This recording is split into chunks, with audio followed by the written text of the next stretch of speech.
Thank you for joining us today in this Building Black Wealth virtual seminar. Listen, the National Association of Real Estate Brokers for 70 plus years has been on the front lines fighting for democracy in housing. Can I tell you today, as believers of God, believers in the Word of God, home ownership is the will of God for our lives. Land ownership is the will of God for our lives. The preservation of our ownership is the will of God for our lives. And we're excited about this partnership between NAREB and the Full Gospel Baptist Church Fellowship International, because we want to help you live and walk and maintain your wealthy place in the world today. And we at NAREB have a plethora of programs that can help you. If you are in need of housing counseling, foreclosure prevention, loan modification, you need classes for first-time home buyers, real estate development, real estate investing, credit repair, you name it, down payment assistance, we have what you need in this partnership. I want to encourage you today, text Black Wealth at area code 866-521-0625. Well, today's presentation is coming to us from Prime Lending. This presentation is facilitated today by Loan Officer John Muhammad, who is going to share with us unlocking the door to independence. Now is the time to buy your first home. Hello, everyone. My name is John Muhammad. I am a senior loan officer with Prime Lending here in Arlington, Texas. I've been in the mortgage business for over 20 years, helping families achieve the goal of home ownership. Today, you will hear from me as I present on purchasing a home, whether you're a first-time home buyer, repeat buyer. It doesn't matter. This information is going to be good for you. So we're excited to offer this to you today. And I'd like to start by thanking Madam Lydia Pope and NAREB for this opportunity to present to you guys today. We're so excited, as NAREB has been working on for the last several years, the mission of home ownership and democracy within home ownership, which aligns with Prime Lending's goals of home ownership. We seek to help grow in home ownership in the Black community, and I play a part in that. And so I'm always excited to work with NAREB. I've been around NAREB for over, I would say, 10 years, 10 or 15 years. My first conference at NAREB was in New Orleans, I believe, in 2009 or so. So it's a great opportunity, and I'm appreciative of it. So I'm going to jump right into my presentation. I'm going to share my screen with you all. Okay.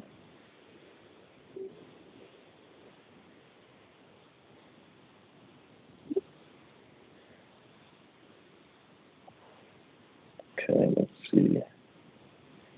There we go. So we'll start off with the first screen. Owning a home comes with a lot of benefits compared to renting.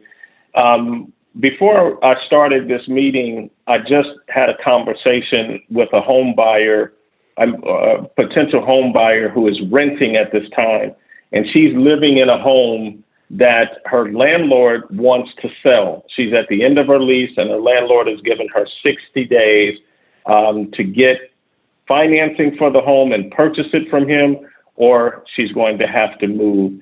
It is without a doubt, a situation that she has to deal with. But trust me, when it comes to owning versus renting, it is certainly much better to be a homeowner than a renter. Okay, so we'll talk about some of these situations and things like that, why it makes sense. So it says, why stop renting? A monthly mortgage in some cases can be lower than renting, and you'd be surprised to find that out. But rents are going up, and sometimes a mortgage may be lower than renting. Owning a home lets you build equity. I was working with a client this week that is doing a new construction purchase, and they've gained over $25,000 of equity before they've even closed. And that's because of the construction period, but homes are appreciating that fast. In most markets, homes are appreciating at 5 to 7% per year. So you are going to gain equity, which gives you other opportunities. Interest paid on your mortgage is typically tax deductible. It depends on your income, but for most of us, it's going to be something that is tax deductible, and that makes a difference. Owning means that you make your own rules without landlord restrictions. That could be painting, that could be decorating, that could be having a pet in your home. It makes a big difference when it is yours. You're going to want to improve your home and many other things that you can do as a homeowner that you cannot do as a renter. These are reasons why you want to stop renting. It is certainly a big advantage to own a home over renting a home. So where do you begin? That is the question that most folks want to know. I think that you start off by meeting with a knowledgeable person who is a loan officer, who understands the process and how to determine your ability to get pre-qualified. Then, every real estate agent, or most real estate agents, are going to want to know that you are pre-approved before they take you out to go see a home. In most cases, you're going to need to put an offer in the moment that you see the home that you may want to purchase. So the real estate agent is going to want to know that you've been pre-approved by a lender, such as myself. So once you have the pre-approval, you're going to work with the real estate agent to help you find a home. Top mortgage questions explained. Let's talk about that. How much do I qualify for? It comes down to 4 categories, and not necessarily in this order. The first one mentioned here is income. Your income plays a part in your approval, okay? And that is verifiable income. If you are a W-2 employee, we're going to use your gross income. We do not look at net, we look at gross. If you work overtime, receive bonus or commissions, we can look at that at a 1 or 2 year basis. It depends on the type of mortgage you qualify for, but those variable forms of income can be used.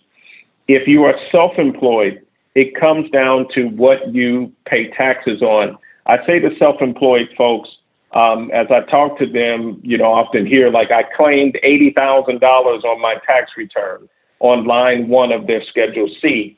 But what it comes down to is what you pay taxes on line 31. So what you pay taxes on as a self-employed person is the income that we use. That can be, generally it's 2 years, but it also can be 1 year, just depends on your credit. And we'll talk about that throughout this presentation. So income plays a part. And the next thing I'll talk about is current debts. So in general, we're looking at the debts that are on your credit report. So if you have a car payment there, if you have student loans there, if you have installment loans or credit cards, all of those things are going to be factored in to your debts, okay? Child support also is factored in.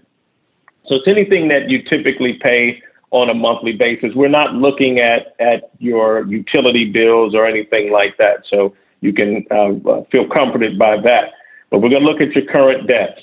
Then we're going to look at your credit history. All right. And just so that you all know, 580 is typically the minimum credit score that you can have for an FHA loan with 3.5% down. So your credit history plays a big part in your approval.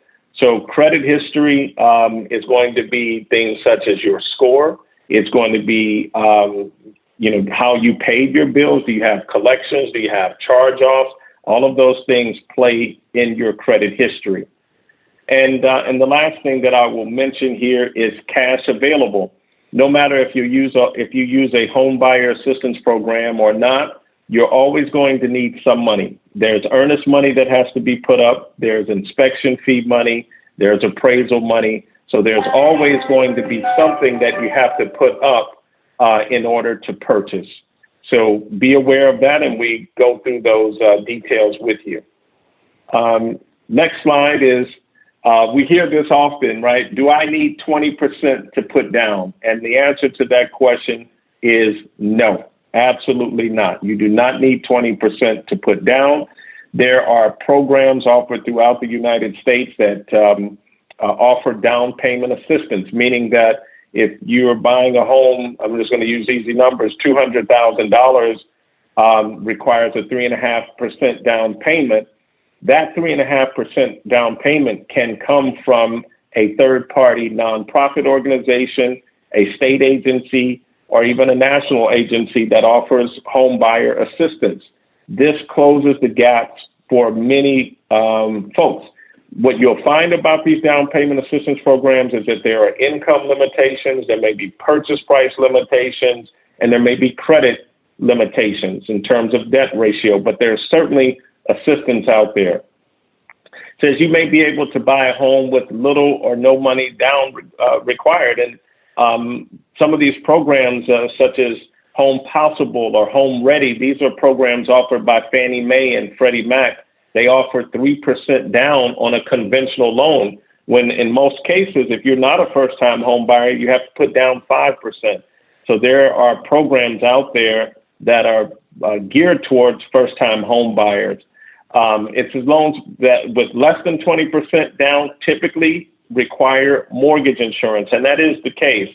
So understand that mortgage insurance is a protection for the lender in case you foreclose. Whenever you're buying a home using FHA, you will always have mortgage insurance there. Under the conventional terms, once you are at an 80% loan to value, that is the difference between what you owe and what your home is worth, there is no need for mortgage insurance, okay? And there are some cases that mortgage insurance can be rolled into your loan or paid by the lender. So these are options that your mortgage professional will go over with you once your evaluation is done. What are closing costs? So closing costs are broken into three categories. There are lender fees. That is a company like that I work for, Prime Lending. We have our fees, we have underwriting fees, and we have processing fees. And so a lender can determine what their fees are, and every lender's fees are different, but there will always be costs that all of us have to deal with, and that may be a credit report fee, and that may be things like document preparation or attorney review. These are fees that we will charge you as a lender. So that's category one. The second is third-party fees. These are fees such as your title or your appraisal or the taxes on the home that may be required at purchase. These are called third-party fees, your homeowner's insurance. So that is another category. And then you have prepaid costs. So in most cases, the lender is going to pay your taxes and insurance for you when you purchase your home. Everything's going to be rolled into one payment. That is your principal and interest, your taxes, and your insurance. In order to do that, we collect taxes and insurance from you at closing, generally around 3 months. We're going to make sure that we have enough money to pay your taxes when they become due and to pay your insurance when it becomes due. So I'm going to use the example. We are here in the month of May. If you were to close your loan in this month of May, you would not make your first mortgage payment until July 1. So we're going to make sure that we have the insurance and the taxes for the month of June, and then we're going to have a 2-month cushion. Most every lender pretty much operates that way. And then when things become due, we will pay that for you next year. When you close your loan, you will be buying a homeowner's insurance policy for 1 year. Using the same example, if you were going to close on May 26th, we would pay your insurance for you next year, May 26, 2022. And whenever your insurance of your taxes are due this year, we're going to pay that for you. Okay. How does my credit factor into a loan? let's talk about credit. I know that is a major topic for most folks. I'll talk first about Credit Karma, because that is the credit scores that most of us see. It's free, right? We see these scores on Credit Karma. I want you to understand that there are 20 plus versions of credit scores and different things that you can be scored for. As an example, you have a credit card score, you have a car loan score, you have a furniture score, you have a mortgage score, and it is different than what you see on Credit Karma or what you may see on your bank statement. Your mortgage score is different, okay? There is a tool that I want to let everyone know about. It's called myfico.com, myfico.com. It is the only site that will give a consumer your mortgage score. Nothing else that is out there gives a mortgage score. But what you see on MyFICO is what I see as a lender. So understand again that Credit Karma is for the purpose of credit cards. That's why they market that way, and that's what you're going to see. That is your credit card score. So your credit score determines things such as your interest rate, okay? Interest rates are determined by score. Often when you're doing a down payment assistance program, the score minimum, generally 620, you may have the same interest rate that someone that has a 700 score gets, because when you're using down payment assistance programs, most of the time the rate's the same, no matter what the credit score is. But if you're using a traditional Home Ready or Home Possible or FHA loan, your rate is determined by your credit. Down payment can also be factored by your credit score. And the loan amount that you qualify for is determined in some cases by your credit score. I would certainly say that your credit score can drive your underwriting experience and things that you may have to deal with. Sometimes those with lower credit scores will have to have reserves, meaning money after closing. A reserve is if your mortgage payment is $2,000 a month, they may want to see that you have $4,000 post-closing because of your credit. And the higher your credit score is, I'd say that there are more benefits to that. Sometimes it may play out in your documentation. If you have very good credit, they may only ask you for one pay stub or one bank statement or 1 year's tax return.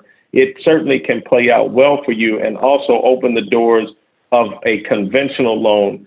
We know that many of our folks struggle or have student loan issues. There are different rules when it comes to conventional and FHA.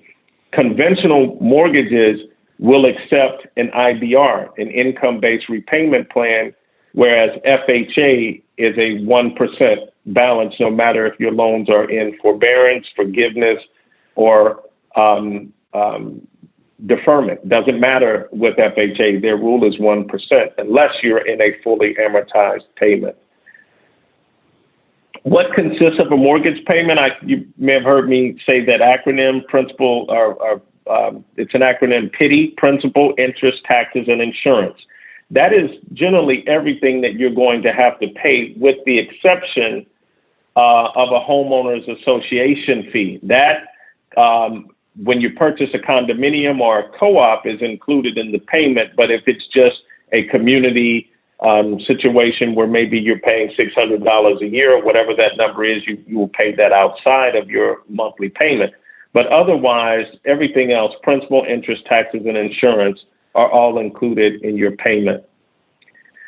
Next question is, it says, what is APR? The annual percentage rate is a measurement of sorts to help buyers compare mortgage options. It includes the total cost of the loan over the term.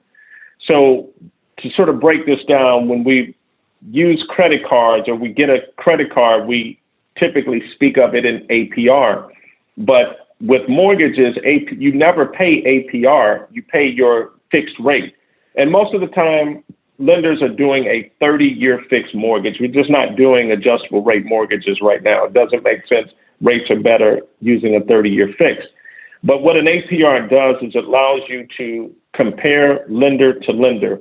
If I tell you that my interest rate is 3% today, but my APR is 4%, if it's 3%, 30-year fixed rate, and the APR is 4%, and another lender tells you that they have a 3% rate with a 3.125 APR, then that really speaks to fees. And that would mean in that case that the other lender has a lower fee threshold than what we have. So in that scenario, you always want to go with the lender who's sort of closest in APR. Also, what I would tell you is that if you're using down payment assistance, the APR is going to be way off because they lump the assistance into the total cost of the loan. So the APRs are higher. But that is a way to compare. If one lender is showing you a rate, they're showing you the same rate, and the APRs are different, then the one with the lower APR may have better terms. Lower cost is what it essentially is. Let's talk about pre-qualified versus pre-approved. Under the pre-qualified or pre-qualification, it says it's a simple step in the loan process, help the buyer determine the price range. What we're looking for is just a general conversation. If you call me and you say, John, I want to know, is it even possible for me to buy a home?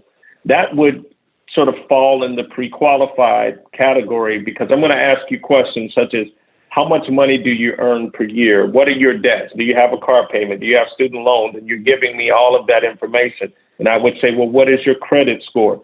And so I'm going to ask a series of questions. And then after we finish that conversation, I may say, well, from everything that you have told me, you are pre-qualified, meaning that I think that you can purchase a home.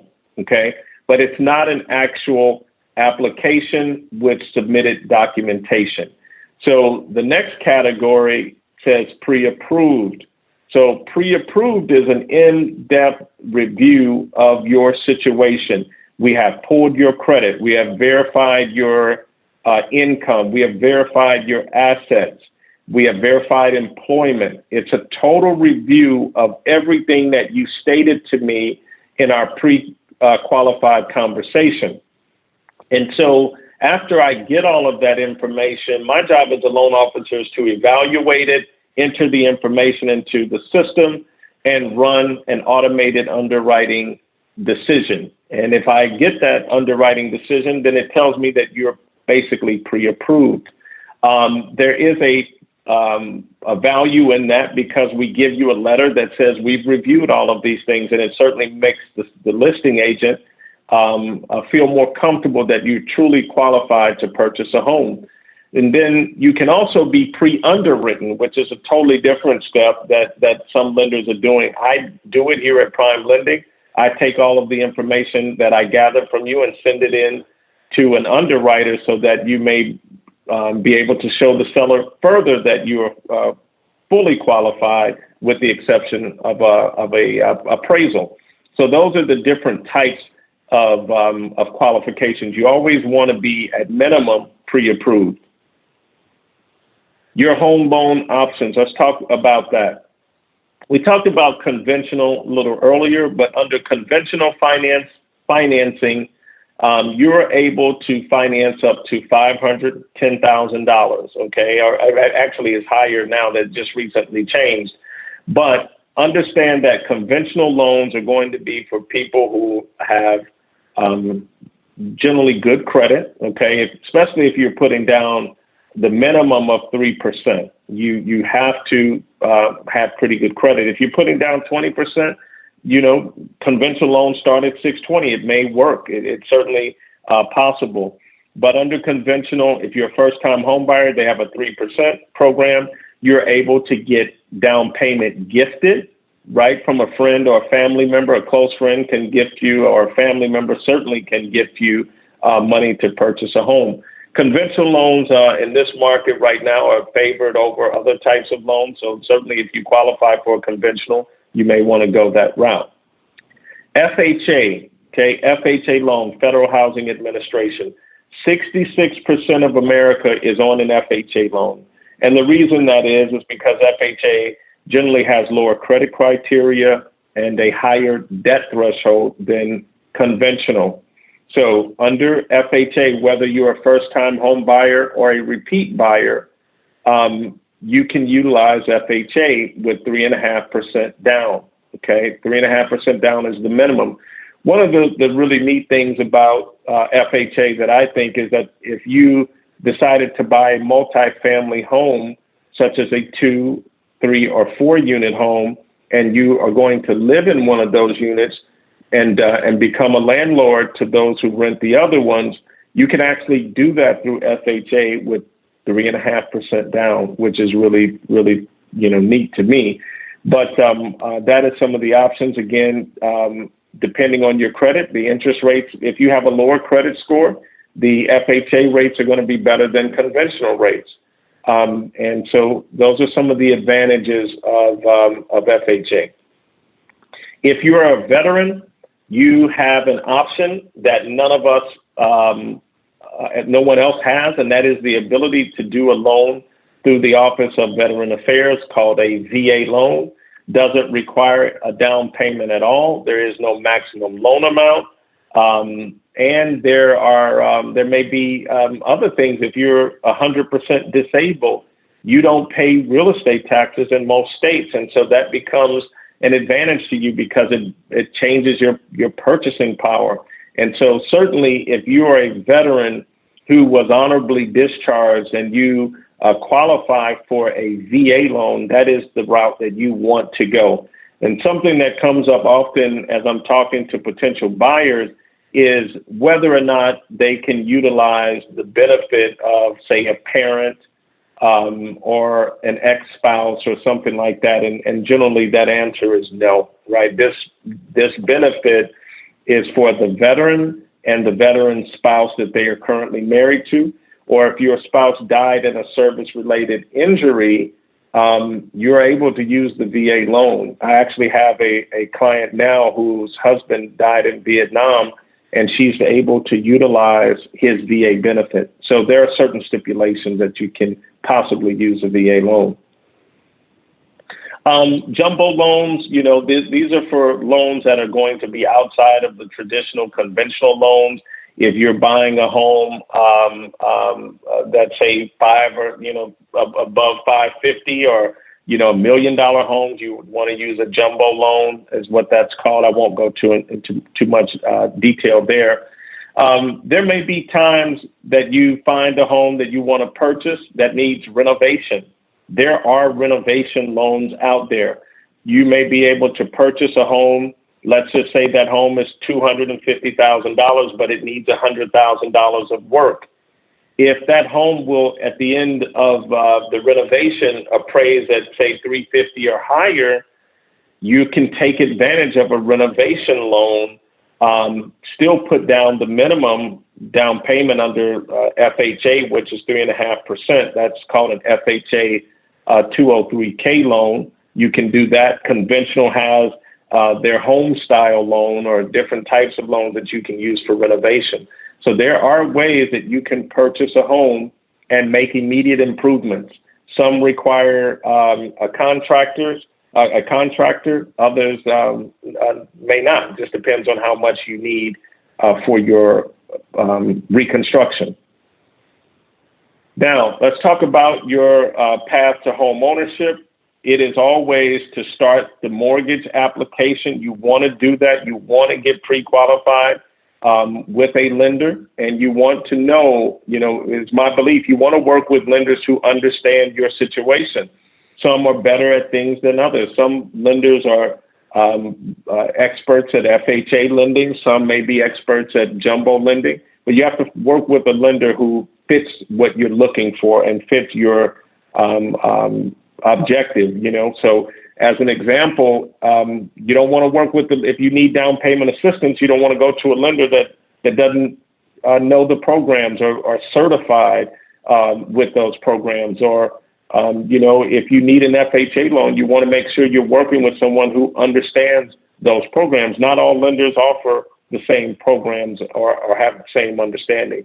So certainly look around. And I want to give this advice to you as well, so that you know the CFPB, the Consumer Financial Protection Bureau, allows you as a buyer to have 45 days in which you can have your credit pulled for the purchase of purchasing a home, and it will not affect your credit score.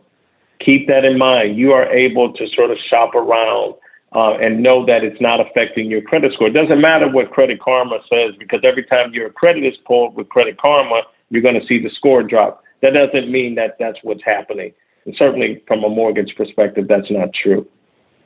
Your path to home ownership, again, let's talk about that. What happens is you're going to be pre-qualified. Once you are pre-qualified, if you haven't been underwritten or your loan hasn't been reviewed by a actual person, then that underwriter, that file, your loan is submitted to underwriting.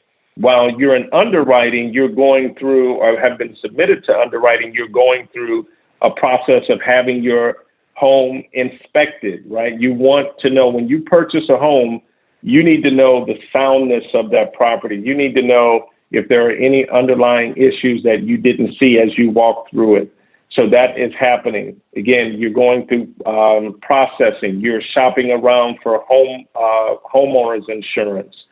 And then you're also going to have an appraisal done on the home as well. So your inspection tells you about the soundness of the home, and your appraisal gives you the value of the home. We're going to, as a lender, be able to lend to the appraised value or the purchase price, whichever is the lower of the two. So if you're buying a home at $300,000 and we get an appraisal back for $320,000, then that means you're walking in with equity, but we're going to base our loan off the $300,000.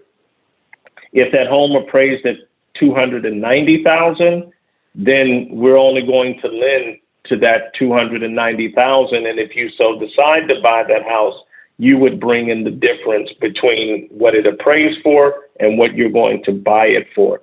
So all of these things are happening as you go through this process. Then once we have you approved and we have the house approved, you're going to have a final approval from the underwriter. Then your loan funds. It funds and you receive the keys. Generally, all of this happens on the day of closing. You sign all the paperwork and your loan funds that same day, and you receive the keys to your home. It is just a great process that you go through. So this is sort of the end of my presentation. We certainly hope that you achieve the goal of home ownership, that you ask as many questions from professionals like myself, who are lenders, who are realtors, those who've been through the process. You want to ask as many questions as you need to feel comfortable, make sure you understand it. This is the biggest purchase that you will make in your lifetime. For most people, that is the case. So you want to be well educated. And, I wish you well. Again, I want to thank NAREB and all those who help contribute to all that goes on to help educate potential home buyers and those in the Black community. We appreciate you and we thank you. And if anyone needed to reach me, I have the ability to lend across the country. I'm familiar with most cities. I'm here in the Dallas-Fort Worth area, but as an example, I'm from St. Louis. I certainly understand the market and lived and worked in many different cities. And at Prime Lending, I am able to lend in all but 3 or 4 states. So my contact information is there at 682-219-5503 or john.muhammad@primelending.com. Thank you.